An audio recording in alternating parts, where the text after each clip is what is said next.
Right, రైతు భరోసాకు అవసరమైన నిధుల విషయంలో తెలంగాణ ప్రభుత్వానికి భరోసా లభించినట్లు తెలిసింది. సంక్రాంతి నుంచి అమలు చేస్తామని ప్రకటించిన ఈ పథకానికి నిధుల సమీకరణ కొలిక్కి వచ్చినట్లు సమాచారం. రైతు భరోసాకు దాదాపు 10,000 కోట్లు అవసరమవుతాయి. తెలంగాణ పారిశ్రామిక మౌలిక సదుపాయాల సంస్థ ఆధీనంలోని భూమిని తనఖా పెట్టి 10,000 కోట్ల రుణం తీసుకోవాలని సర్కార్ నిర్ణయించింది. ఈ ప్రక్రియ కొలిక్కి వచ్చినట్లు ప్రభుత్వ ఉన్నత వర్గాలు తెలిపాయి. 9.6% వార్షిక వడ్డీతో 10,000 కోట్ల అప్పు ఇవ్వడానికి ఐసిఐసిఐ బ్యాంకు ముందుకొచ్చినట్లు తెలిసింది. ఈ నెలాఖరులోగా రుణం అందించవచ్చని, జనవరి నుంచి అమలు చేసే రైతు భరోసా పథకానికి ఆ సొమ్మును వినియోగించే అవకాశాలు ఉన్నాయని ప్రభుత్వ వర్గాలు తెలిపాయి.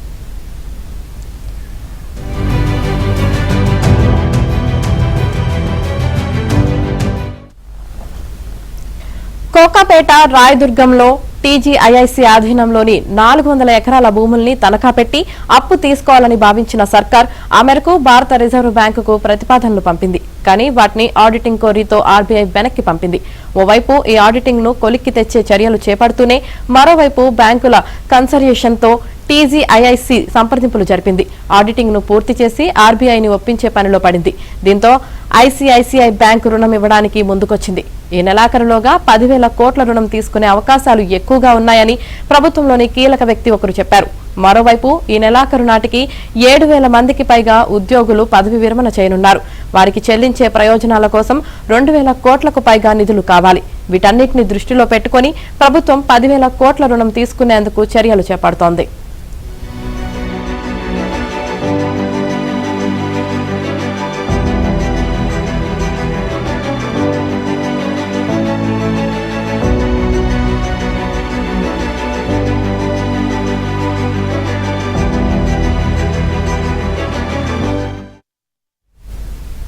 రైతు భరోసాకు అవసరమైన నిధుల విషయంలో తెలంగాణ ప్రభుత్వానికి భరోసా లభించినట్లు తెలిసింది.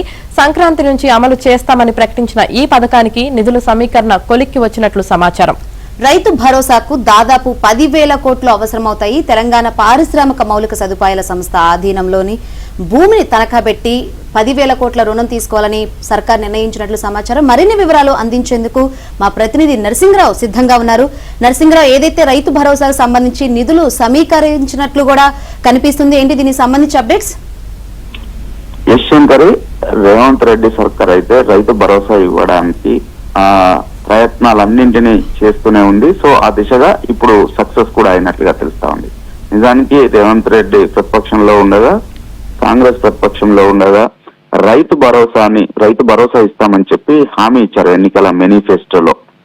ప్రతి ఎకరానికి 7,500 రూపాయల చొప్పున ఇస్తామని చెప్పి, ఏడాదికి 2 సార్లు ఇస్తాము, ఏడాదికి 15,000 చొప్పున ఇస్తాము రైతు భరోసా అని చెప్పి ఎన్నికల్లో హామీ ఇచ్చింది. సో అధికారంలోకి వచ్చిన తర్వాత ఆ మేరకు నిధులు కేటాయించడానికి రాష్ట్రంలో ఆర్థిక పరిస్థితి అంతంత మాత్రమే ఉండడంతో ఇప్పటి వరకు అది పెండింగ్ లో పడుతూ వచ్చింది.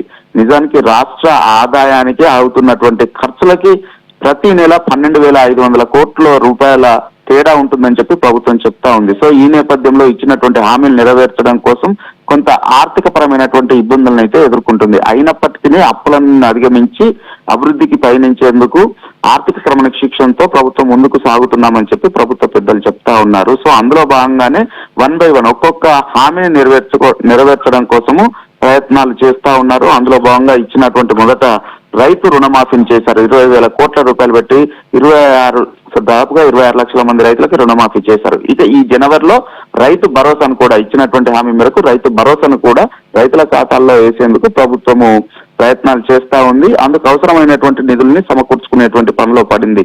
ప్రభుత్వం వద్ద ఉన్నటువంటి రాయదుర్గము, కోకాపేటలో ఉన్నటువంటి దాదాపుగా 400 ఎకరాల భూమిని తనఖా పెట్టి సో ఐసిఐసిఐ బ్యాంకు వద్ద 10,000 కోట్ల రుణాన్ని తీసుకునేందుకు కూడా ప్రభుత్వంకు గ్రీన్ సిగ్నల్ లభించింది. సో ఆర్బీఐని కూడా ఒప్పించేటువంటి పనిలో ఉంది. ఆర్బీఐని ఒప్పించి 10,000 కోట్లు తీసుకుని ఈ జనవరి సంక్రాంతి నుంచే ఈ డిసెంబర్ కల్లా రుణాన్ని తీసుకుని సంక్రాంతి నుంచి రైతుల ఖాతాల్లో రైతు భరోసా డబ్బులు వేసేందుకు ప్రభుత్వము వేగంగా అడుగులు వేస్తా ఉంది. Shankari, right, thank you Narasingarao.